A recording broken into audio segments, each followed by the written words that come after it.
In a KFDM exclusive, the brother of Shamsuddin Jabbar says these actions were completely unlike the Army veteran.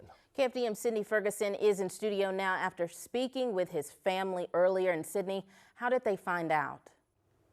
Kimberly, Aaron Abdur-Jabbar says one of his aunts actually called him to share the news. It was normal for the family not to spend holidays together, but his brother's actions have completely blindsided and devastated their family. I'm still shocked by the whole thing. It still doesn't seem like it actually happened.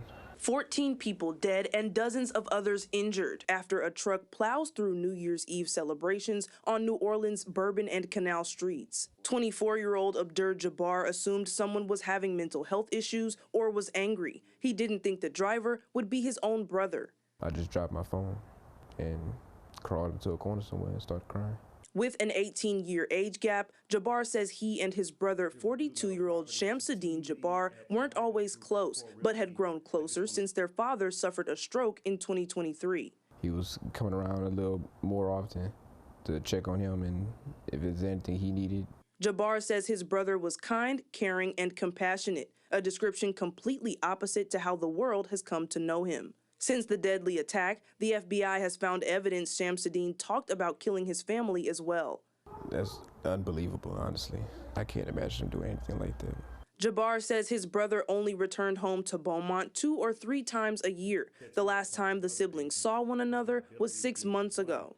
Everything was just how he had always been with me and around the rest of his family, you know, full of love, well-mannered, well-tempered, helpful. While the family's imam says Shamsuddin seemed different, Jabbar says he showed no signs of the acts he would commit on New Year's Day. He grew out his beard and he became more modest in his dressing. Nobody's seen anything like this coming. Jabbar says he isn't sure when his brother may have become radicalized, but it isn't something his family condones or believes in. This is completely out of character for him, you know, these actions. And they're also not any type of representation of what it means to be a Muslim.